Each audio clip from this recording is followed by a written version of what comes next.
오늘 함께 나눌 말씀은 히브리서 5장 11절에서 14절의 말씀입니다.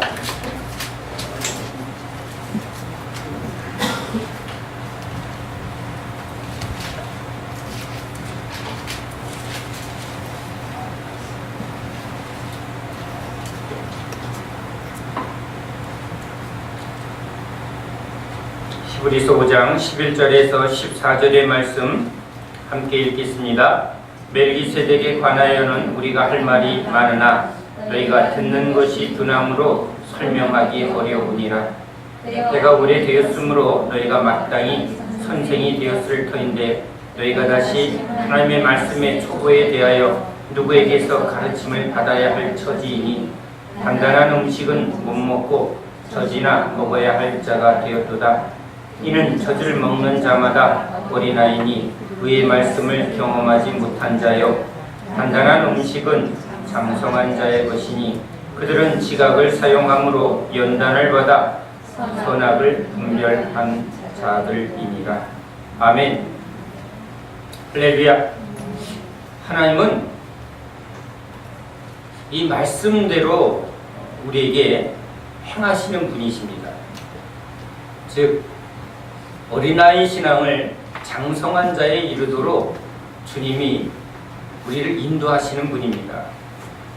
우리는 우리가 어디로 가야 할지를 분명하게 알아야 합니다. 학생은 학교에 들어가면 이제 그 학교의 과정 속에 내가 뭘 해야 되고 하는 것을 하나하나 그것을 알면서 갑니다. 내가 뭘 해야 될지 전혀 계획도 없고 또 방향도 모르면 갈 바를 알지 못해서 진짜 향방 없이 왔다 갔다 그것처럼 힘든 게 없습니다.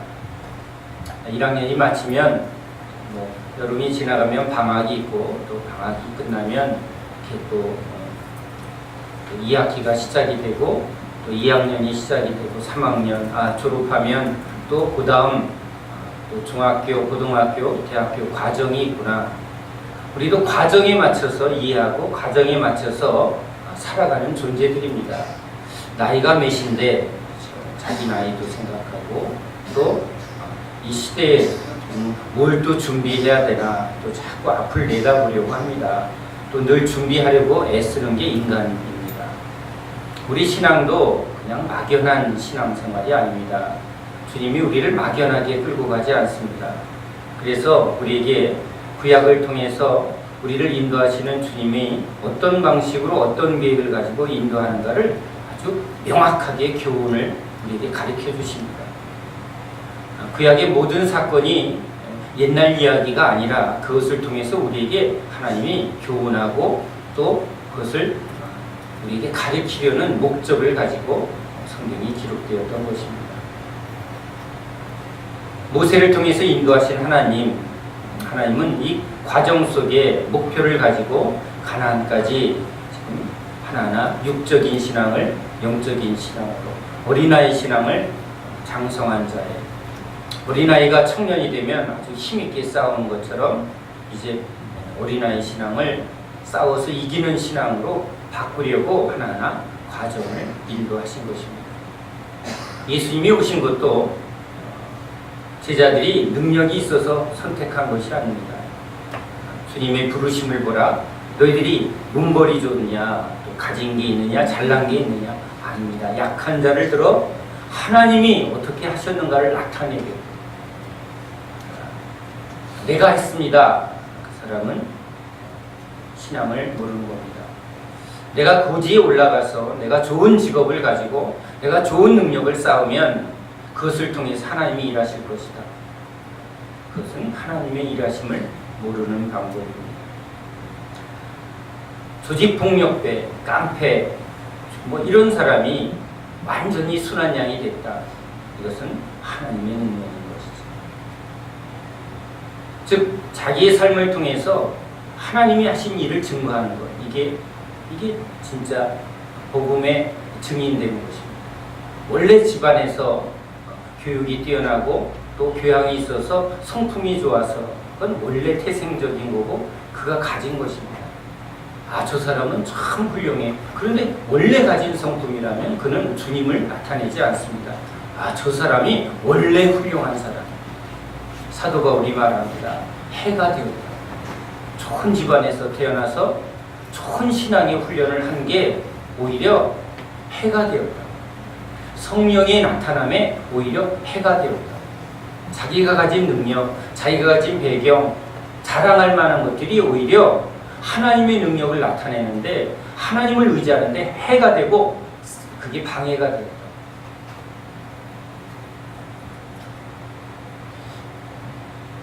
주님은 주님의 가지신 능력과 주님이 가지신 방법으로 우리를 인도하시는 분입니다.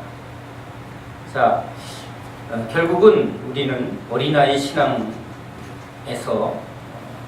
장성한 자의 신앙으로 가야 합니다.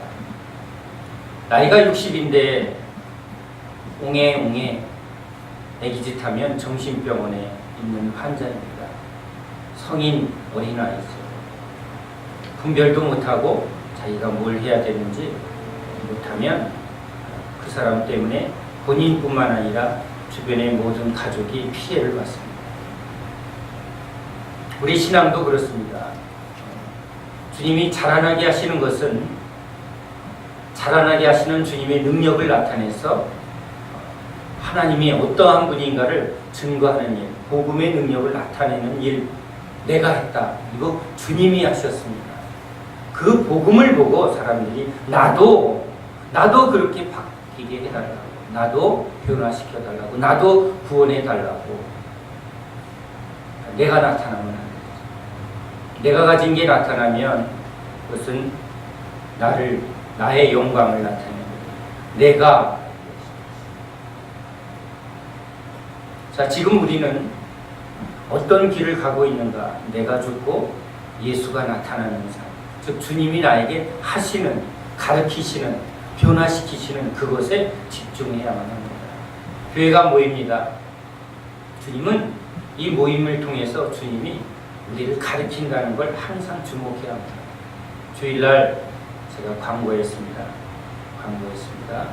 불디아 전기 모임이 있습니다. 그냥 또 모이는구나, 회비 받고 회의 진행하는 게 목적이 아니라는 것이죠. 그 말에 집중하셨습니까? 제가 분명히 안 하던 광고를 했습니다. 그 말의 뜻을 경험한 분들.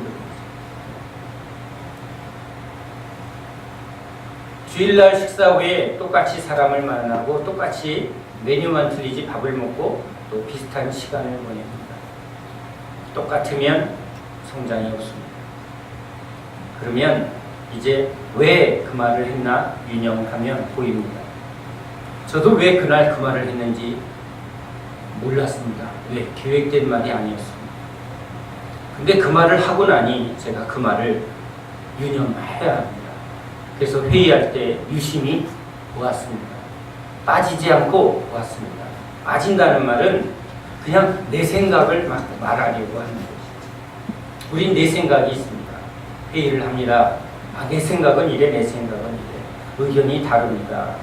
그런데 의견이 다를 때 그 의견을 수렴하는 일 쉽지 않습니다. 그런데 제가 광고를 그렇게 했기 때문에 유심히 보았습니다. 그런데 보입니다. 전에는 안 보였는데 그렇게 광고를 한 후에 한번 유심히 보았더니 보입니다. 뭐가 보이느냐? 사람들이 왜 저렇게 말하고 왜 저렇게 행동하는지가 보입니다.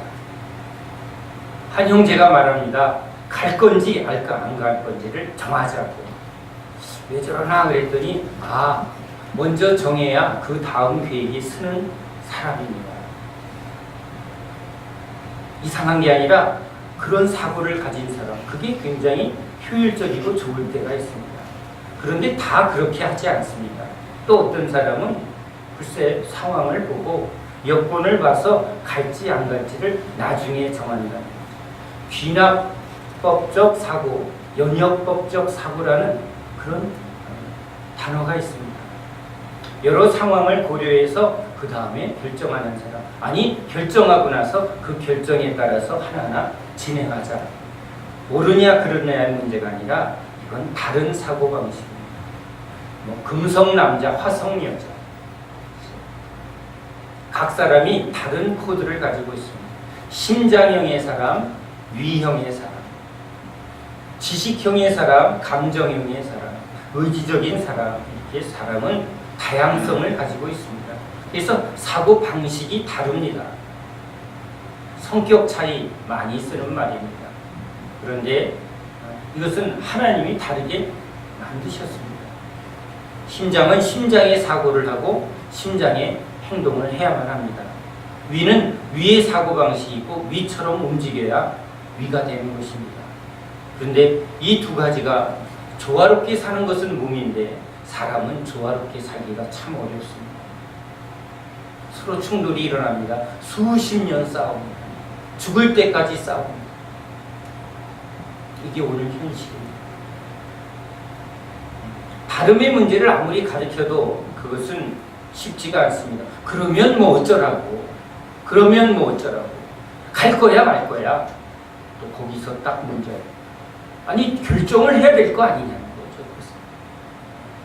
답이 없으니까 답답합니다. 답답한 저 사람하고 내가 살아야 되나? 뭐 이런 것까지 이제 일어나는 일이 우리의 삶입니다. 그러면 말을 말아야지 하고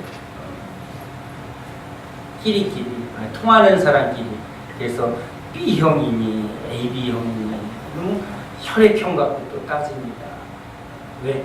성격을 좀 이해해 보려고. 그래서 또 고민합니다.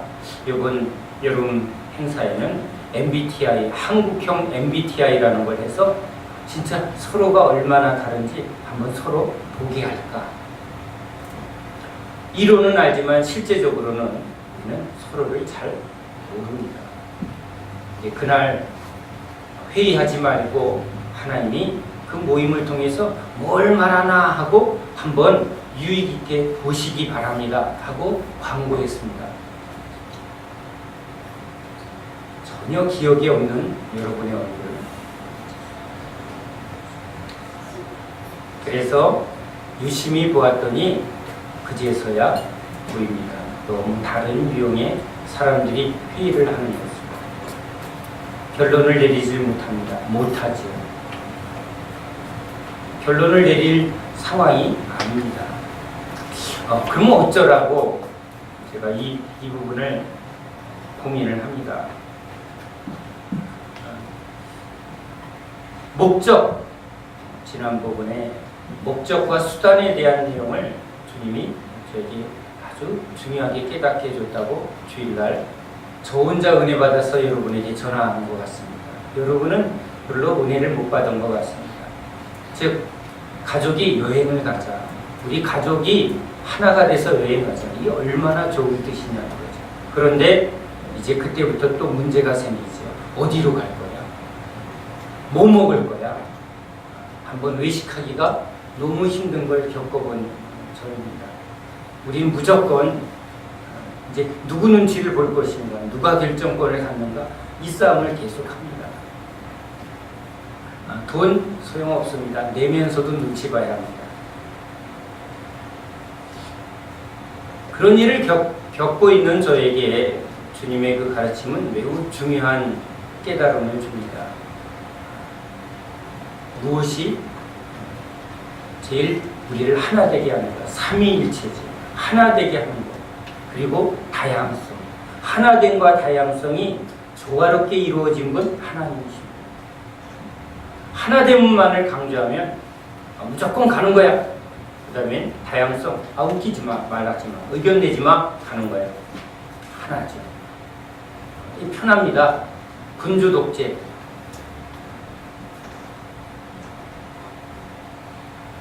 이런 가정에서 큰 자녀들은 억압과 억눌림 속에 여기가 상처가 됩니다. 말도 못하지. 의견 없습니다. 그래서 이렇게 자유방임적으로 합니다. 각 사람의 개성을 존중합니다. 저희 집이 좀 그렇습니다. 노타치, 알아서들. 그래서 뭐 이렇게 하나, 온 가족이 뭐 하나 이렇게 뭉치는 게 생각보다 어렵습니다. 너무 존중하다 보니까 안 와? 그래요. 그렇지. 우린 그렇습니다. 남들은 이해를 못해요. 집안에 큰 행사인데 저 집은 안 온다고 그러면 전혀 개의치를 않아요. 그럴 만한 이유가 있나 봐요. 어떤 때는 그냥 뭐 행사가 있으면 무조건 해서 뭉치는, 똘똘 잘 뭉치는 그런 문화를 가진 집안이 때론 부럽습니다. 하나됨이 참 보기 좋습니다. 모두가 모여서 막 으쌰으쌰하는 거 보면 참 화목하고 얼마나 좋은지. 근데 하나됨이 강하게 되면 개성은 사실은 다 포기되어야 하는 그런 부분이 있습니다. 자, 이런 일들이 실제 일어나면서 우리에게 일어난 하나의 주제, 한번 올여름에 어떻게 한번 갈 건지 말 건지, 어디로 갈 건지 쉽습니다. 뭐 어떻게 하면 쉽죠? 목사가 정하고 통보합니다. 교육자 회의에서 이렇게 하기로 정했습니다. 회의할 필요 없죠. 그렇죠? 정했으니까 그러면 각 부서 기관장들은 목사님의 지시에 따라서 일사불란하게 그것을 진행한다. 이거죠. 굉장히 편합니다. 그런데 한번 의견을 수렴하고 그 수렴에 따라서 결정을, 그것도 목사가 결정할지 안 할지도 모를 그런 말투를 합니다. 그러면 이건 가자는 건지 맞자는 건지. 근데 왜 이 과정을 했나? 제가 이 과정 속에 하나님이 저를 요전에 저한테 깨달음을 한 걸 적용하는 법을 이번에 다시 한번 생각합니다. 가야 되는 이유가, 목적이 뭐냐? 왜 여름 수련회를 가려고 하느냐? 가냐 안 가느냐의 결정보다 이것을 해야 될 이유가, 명분이 뭐냐? 생각해 보았습니다. 왜 여름 수련회를 휴양회를 했는가?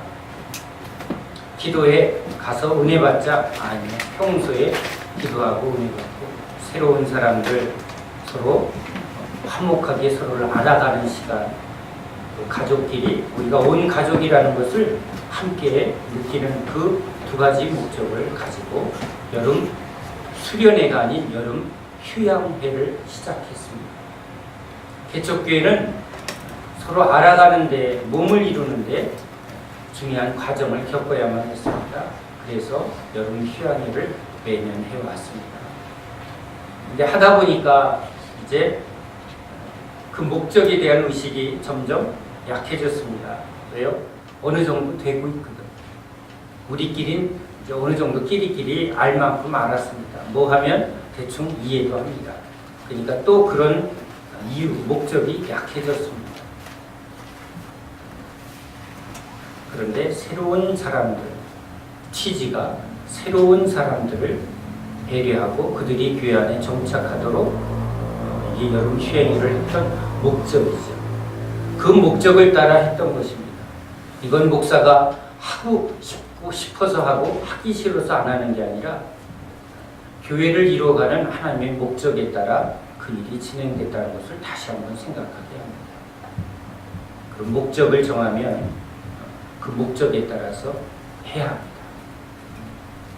하지 않아야 할 이유, 이제 화목이 잘 이루어지고 있고 서로를 아는 일이 잘 이루어지고 있기 때문에 굳이 그런 행사를 할 필요가 없습니다. 다른 방법으로도 가능합니다 할 때 이것을 안 하면 됩니다. 그러니까 그게 첫 번째 중요한 것이죠. 제가 그것을 놓쳤습니다. 반복되는 회의, 반복되는 삶을 통해서 우리가 무엇을 추구하는가, 어떤 목적을 갖고 가는가, 어떤 방향을 가지고 가는가를 놓쳐버리면 막 가는데 길을 놓쳐버린 것과 같습니다. 다시 한번 목적을 찾으라는 것을 깨닫게 합니다. 목적을 찾으면 이제 가기로 정하고 이 목적에 맞춰서 다양한 방법론을 수렴하는 것입니다. 여러 의견을 취합해서 이제 다양한 의견이 어떻게 이 안에 녹아질 것인가를 기획하는 일이 이 회의의 목적이었습니다.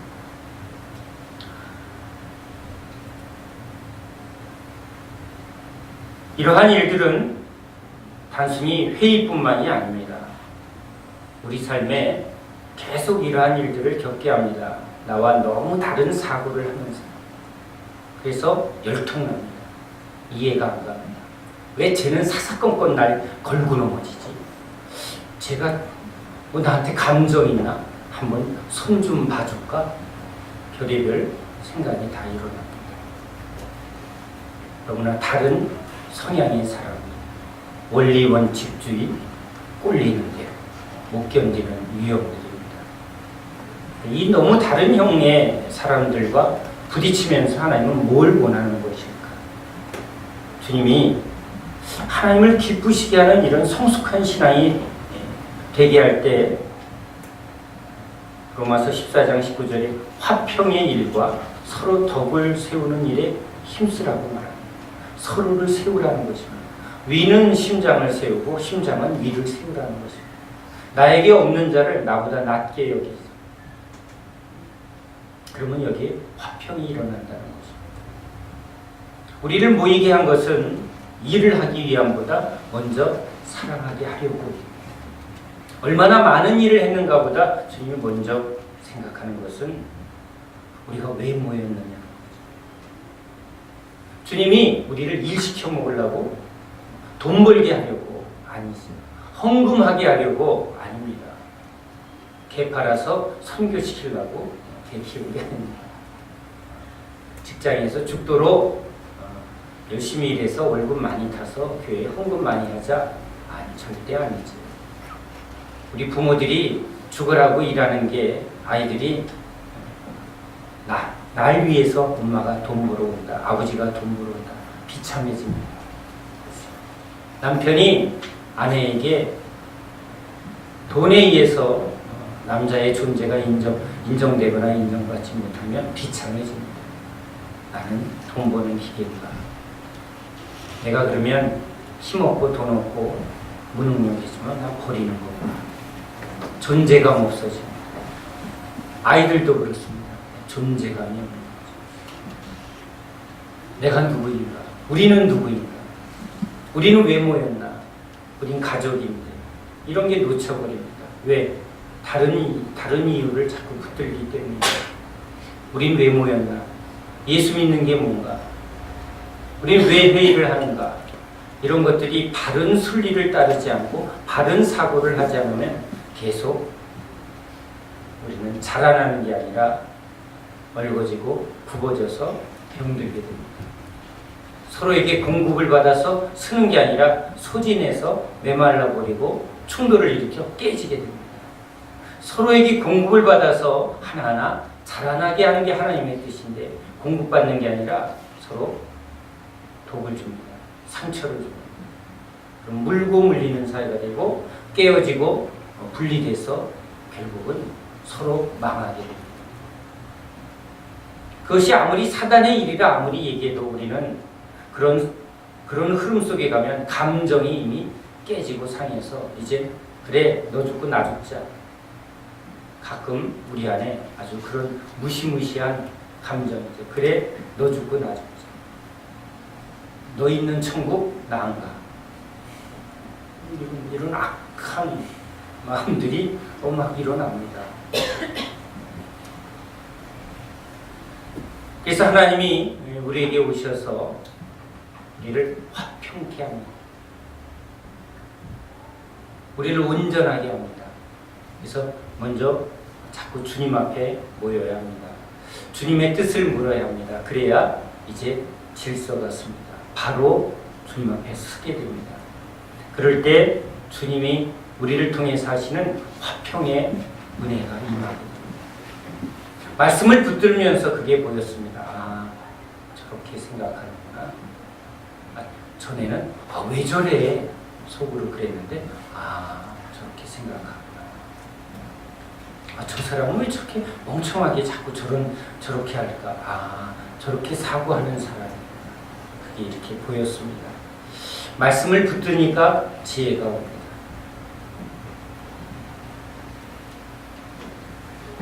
말씀을 이루려고 우리에게 오셨습니다. 실화를 말씀드립니다. 왜? 이 적용점을 통해서 의의 말씀을 경험하는 겁니다. 의의 말씀이 내 안에서 이렇게 적용되어지고 깨달아질 때 그게 나를 자라나게 하는 거죠. 큐티를 하고 설교를 하고 또는 기도를 하는 것도 하나하나 구체적으로 이것이 내 안에서 적용이 되어지고 깨달아질 때 그 말씀은 내 안에서 실체가 돼서 보이게 됩니다. 보이더라. 뜬금없이 광고할 때 그런 광고를 하고 그 광고한 그 말을 내가 붙들었더니 그게 보이더라는 것입니다. 그걸 지금 여러분에게 전하는 하나님의 의도를 우리는 깨달아야 합니다. 왜? 주님은 말씀으로 우리를 자라나게 하시는 겁니다. 제자들을 지금 하나하나 말씀을 경험하게 합니다. 이렇게 하니까 귀신이 떠나네. 이렇게 하니까 안 되네. 이거 왜 안 돼요? 경험해봐야 그 다음이 내게 되는 거죠. 이게 이런 거구나. 주님의 말씀이 이거구나. 이건 이제 내 안에 체질이 됩니다. 이렇게 깨달아진 건 굳이 외우지 않아도 그냥 나옵니다. 내 겁니다. 말씀이 내 안에 체질이 됩니다. 그렇게 되어진 것들은 언제 어디서나 나옵니다. 그거 이거야. 그거 내가 전에 하나님이 나한테 가르쳐 주셨어. 하나님이 그때 이렇게 말씀하셨어. 이렇게 되어진 진리, 이렇게 깨달아진 하나님의 음성은 내 존재 속에, 삶 속에서 그냥 흘러나오게 되더라는 것입니다. 의의 말씀을 경험해야 합니다. 이제 여러분은 하나하나 저주로 주님이 여러분을 먹이셨습니다. 자라났습니다. 자라나고 있는 중입니다. 나는 자라나지 않았어. 그렇게 말하면 여러분 주님을 거부하는 일입니다. 그러나 주님 앞에 여러분이 한 걸음 한 걸음 나올 때 하나하나의 말씀 속에 저거 아멘이야. 맞아. 저거 내 얘기야. 이런 일이 있을 때마다 주님이 이제 여러분에게 하나하나 먹인 것입니다. 그런데 이것이 이제 내가 하나하나 적용하는 단계에서 지금 잘 되어지지 않으니까 나가서 좀 해보세요. 나가서 한번 전해보세요. 못해요. 왜요? 의의 말씀을 적용하는, 또 이것을 지금 하나하나 순종해서 실천해서 이 두려움을 극복하는, 때로는 연단, 훈련의 과정을 여러분이 안 하고 있는 것입니다. 그것을 하나하나 하는 게 제자들입니다. 이젠 제법 여러분의 삶 속에 그것을 적용하는 사람들이 늘어나고 있습니다. 아이를 보면서 하나님이 일상 속에서 여행을 갔는데 그 여행 속에서 하나하나, 그러나 주신 것을 정확하게 내 것으로 다 소화하고 그것을 정확하게 전달하는 것은 금방 되어지지 않습니다. 하고 나서 이거 빼먹었네. 그렇죠? 네, 빼먹었습니다. 이거 중요한 핵심인데 이게 엑기스인데 그걸 또 하나 빼먹었네. 지금 빼먹었어. 그럼 빼먹은 걸 또 어떻게 해야 되느냐? 그걸 다시 한번 해야 합니다. 나와서 요걸 빼먹었다. 그래야 그게 내게 됩니다. 그러고 잊어버리면요, 그 사람은 계속 그것을 반복하게 됩니다. 지각을 사용합니다. 이건 틀렸구나. 왜 틀렸는지. 틀렸다고 말하면 안색이 확 변해서 귀를 딱 닫아버립니다. 듣기를 안 하냐는 거죠. 틀렸다는 말을 듣기는 다 싫습니다. 그러나 자기 부인은 뭡니까? 항상 배우려는 태도입니다. 틀렸다. 네, 당연하죠. 제가 뭘 압니까? 내가 뭔 실력이 있다고요? 틀렸죠. 아멘. 겸손한 거죠. 틀렸다고 말하면 속에서 이게 뭐죠? 이게 아주 교만한 꼴통입니다. 자기한테 꼴통이라고 분명히 말해주시기 바랍니다. 이 꼴통. 저는 꼴통이라고 안 하고 이 뱀새끼. 뱀새끼가 꼭 대가리를 탁 쳐줍니다. 밤에 꼭 가서 권총으로 대가리에 총을 한 100방 쏴줘야 죽는 척합니다.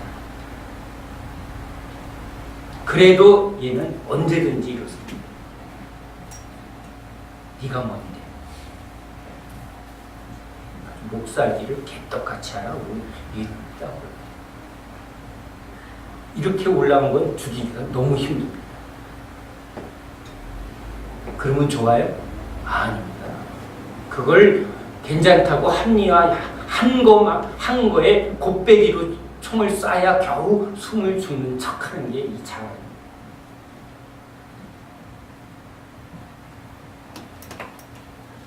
오늘 듣는 것이 두나무로 적용하시기 바랍니다. 난 잘 듣는 자.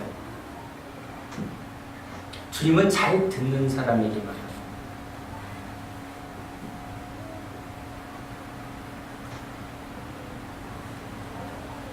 잘 들으려고 하는데 너무해요. 목사님은 너무 실수 없이 얘기해서 듣는 척하기가 너무 싫어요. 괴로워요. 뭐 조금만 들어주는 척하면 아주 뭐 실수 없이 쏟아내니까 그냥 적당히 했으면 좋겠는데, 예, 이번에 캄보디아에 가서 배웠습니다. 천천히 해라. 죄송합니다.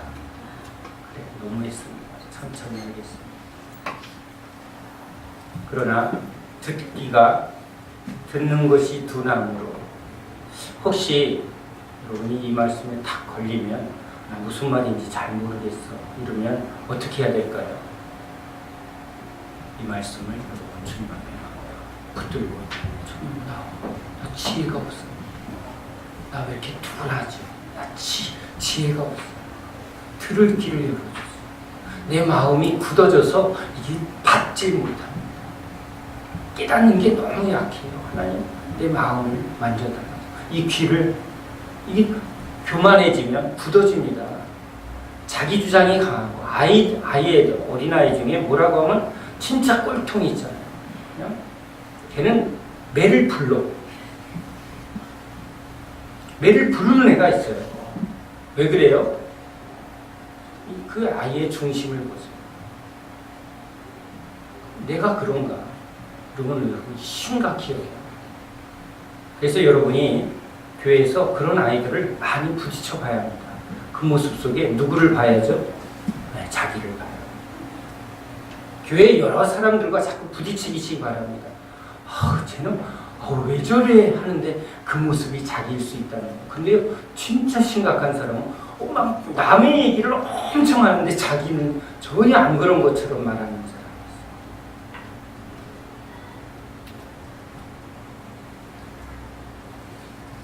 안 자라는 이유입니다. 우린 자라나야 합니다. 자라나면 자꾸 생각합니다. 너희들은 어떻게 생각하냐?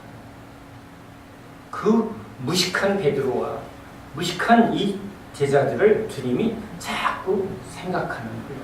자꾸 질문합니다. 왜 자꾸 질문하세요? 머리 아프게. 뭐 때문에? 지각을 삽니다. 자꾸 비유를 합니다. 생각을 해서 그 말하려는 의도가 뭔지를 깨닫는 자가 되게 하려고 비유를 자꾸 말합니다. A는 B다. 이렇게 답만 말씀하세요. 무조건 아멘합니다. 안 됩니다. 그러면 안 자랍니다. 그러면 기계식으로 합니다. 시키는 것만 할게요. 군대식으로. 아닙니다. 지혜 있는 자가 되어야 합니다. 분별하는 자가 되어야 합니다. 그러니까 이게 문제, 원인이 뭐지? 이 중심은 뭐지? 원뜻이 뭐지? 이것을 생각해야 합니다. 그래서 안 하던 광고를 했더니 저걸 왜 하지? 생각했어야 합니다. 예를 들면 왜 저런 말씀이 내 귀에 자꾸 반복하지? 표적 설계하는구나. 내가 나를 싫어하나 보지? 이렇게 해석하지 말고 주님이 자꾸 이 부분을 건드리는구나. 건드리면 뭐 하는 거죠? 주님이 그 부분을 통해서 열어주신다는 것입니다. 자꾸 말씀이 뭐에서 부딪히면 그 부분을 통해서 나를 세우고 자라나게 한다는 것을 빨리 깨달으시기 바랍니다.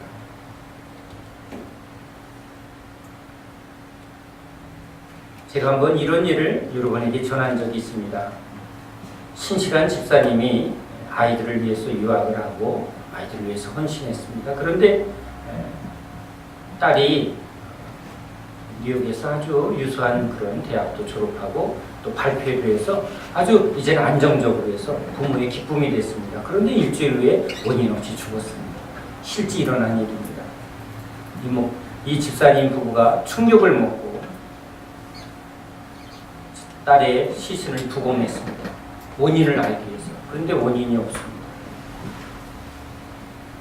그것 때문에 이 부부는 완전히 멘붕이 났습니다. 그리고 교회를 떠났습니다. 하나님, 이건 말도 안 해요. 교통사고가 났으면 의사가 저 사람이 뭐가 잘못했기 때문에 이게 이해할 수 없는 일. 욥에게 일어났습니다. 이해할 수 없는 일. 왜 그 일을 하실까? 주님이 저한테 이 부분을 이렇게 말합니다. 믿음에 대해서 아브라함의 이야기를 예를 들 때 아이와 아버지가 약속을 하고 약속을 지키고 이제 아들은 아버지에 대해서 이런 믿음이 생깁니다. 아버지는 틀림이 없습니다. 자, 대학교에 들어가면 이제 내가 나에게 선물로 차를 사주겠다 약속을 했습니다. 자, 합격을 했습니다. 아버지가 연락이 없습니다. 어떤 행동을 하는가? 이해할 수 없는 상황. 그러나 분명히 그 아들의 마음속에 분명히 아버지에게 이유가 있습니다. 나는 지금 이해는 못하죠. 왜? 아버지는 분명히 약속을 지키러 오셔야 되는데 지금 연락도 없고 나타나지 않아요. 이해할 수 없는 상황. 그런데 그 이해할 수 없는 상황을 이기는 힘이 뭐라고요? 아버지는 틀림이 없다. 내가 이해해야만 믿는 게 아니라 아버지를 믿기 때문에 이해할 수 없어도 아멘 할 수 있는 거예요. 그게 의지, 그게 믿음이에요. 그 집사님에게 이해할 수 없는 일이 생겼습니다. 딸이 진짜 원인 모르게 죽었습니다. 이해를 못합니다. 주시는 분도 하나님이시요, 거두시는 분도 하나님이시요. 이렇게 말할 수 있는 건 성경에 쓰여 있어서가 아니라 하나님을 신뢰할 때만 할 수 있는 거예요. 하나님이 나에게 다 설명해 주셔야만 내가 믿겠나이다. 내가 다 이해해야만 믿겠나이다. 아닙니다. 하나님이 위로우신 분이에요. 하나님이 우리를 사랑하시는 분이기에, 선하신 분이기에 이해할 수 없어. 내가 이해해야만 믿는 것이 믿음이 아니라 그건 내가 믿는 거죠. 내가 믿어지지 않으면 나는 안 믿어가 나오는 거죠. 내 믿음이 아니라 주님에 대한 믿음이죠. 주님은 신실하세요. 믿음의 주이십니다. 나는 주님을 믿습니다. 아브라함이 여호와를 믿으며 이를 그의 의로 여기시고, 나는 예수님을 믿습니다. 예수님이 하신 일은 모두가 옳습니다. 예수님의 말씀은 언제나 옳으십니다. 주님의 죽으심과 부활은 나를 위한 구원임을 믿습니다. 그의 입에서 나오는 모든 말씀은 언제나 옳기에 주의 말씀을 붙들고 가다가 감옥에 가도 죽어도 언제나 주님은 옳습니다.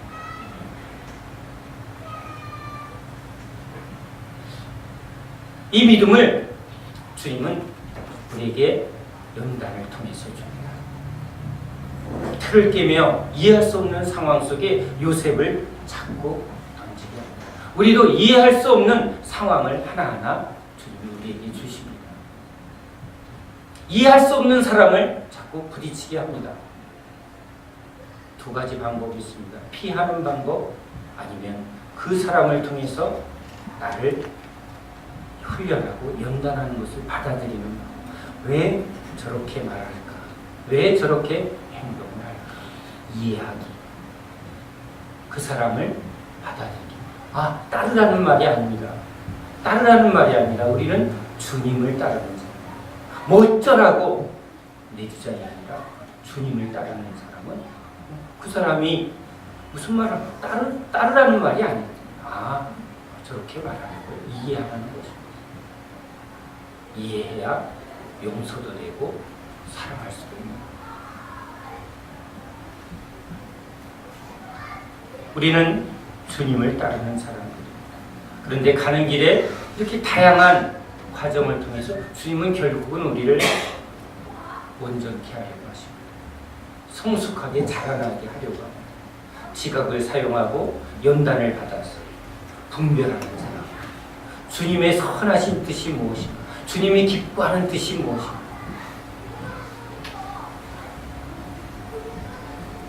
제물 드리러 하나님 앞에 예배 드리러 가다가 걸리는 일이 있어요. 감정에 뭔가 싸우고 해결하지 못한 문제가 있으면 얼른 가서 그거부터 해결하고 와서 다시 하나님 앞에 예배를 드리라고 말합니다. 우리는 예배가 중요합니다 라고 말하는데 주님은 더 중요한 게 서로 사랑하라. 그런 마음으로 하나님 앞에 나오는 모습이 하나님을 기쁘게 한다는 것입니다. 주님을 알아야죠. 그래야 진리 안에서 자유할 수 있는 것이고 그 안에서 우리가 자라날 수 있는 것입니다. 쉽지 않습니다. 틀립니다. 넘어집니다. 그러나 그 하나하나를 통해서 주님이 우리를 또 넘어진 자가 일어서는 법을 깨닫는 자가 됩니다. 어리석은 자가 지혜가 뭔지를 아는 자가 됩니다. 나는 어리석지 않아 라는 사람은 지혜가 뭔지 모르는 사람입니다. 나의 어리석음을 알아야 하나님의 지혜가 뭔지를 분명하게 분별할 수 있는 자가 됩니다. 어둠이 뭔지를 알아야 빛이 얼마나 능력인지를 분명하게 말할 수 있는 것입니다. 어둠도 모르고 빛도 모른다면 무엇을 분별하고 무엇을 전할 수 있겠습니까? 가르칠 수 있겠습니까? 주님은 그래서 우리의 실패조차도 사용하시는 분이라는 것을 믿으시기 바랍니다.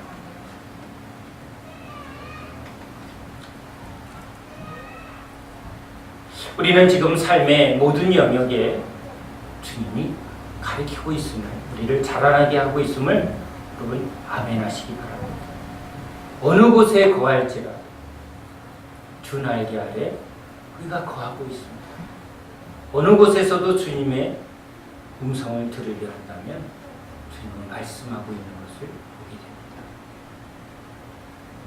누구를 만나더라도 주님은 그 사람을 통해서 우리에게 말씀하는 분이라는 것을 아멘 하시기 바랍니다. 배우는 자가 가르치는 자가 됩니다. 제자는 배우는 자입니다. 그런데 제자는 또 가르치는 자가 됩니다. 우리는 제자입니다. 우리는 배우는 자입니다. 그리고 가르치는 자가 됩니다. 때가 되면 너희가 선생이 되어야 합니다. 작은 것부터 하나하나 주님이 주신 것을 귀하게 여기시기 바랍니다. 작은 것 하나도 귀하게 여겨서 그것을 기쁘게 사용하면 주님이 작은 것을 잘 사용하였다고 주님이 더 많은 지혜를 줍니다. 더 많은 깨달음을 줍니다. 더 많은 은사를 줍니다. 하나님의 원리입니다. 하나님은 말씀대로 행하시는 분. 말씀 하나하나를 여러분 보물같이 여기십니다. 주님이 주시는 하나하나의 깨달음을 아주 정금과 같이 보물같이 여기는 사람은 주님이 더 좋은 곳으로 풍성하게 주실 줄 믿습니다. 가진 자가 더 많이 갖습니다. 오늘 말씀이 우리 모두에게 주시는 하나님의 말씀인 줄 믿습니다. 기도합니다. 하나님의 말씀을 듣고 깨닫는 저희를 되길 원합니다. 깨닫고 결실하여 열매를 많이 맺어서 하나님이 기뻐하는 저희들 되길 원합니다. 주님, 우리는 지금 여전히 연약하여 젖을 먹기도 합니다. 때로는 단단한 것을 먹으려 입을 크게 벌리기도 합니다. 때로는 미련하여 넘어질 때가 많습니다. 그러기에 우리에겐 주님이 필요합니다. 아니, 주님이 영원토록 필요합니다. 주님께 늘 붙어 있어서 주님의 음성에 귀 기울이며 주님께 지혜를 구하며 주님의 뜻을 저희들이 배우며 깨달으며 그 그렇게 나아가기를 소원합니다. 주님의 교회입니다. 주님이 우리를 지금 인도하고 계십니다.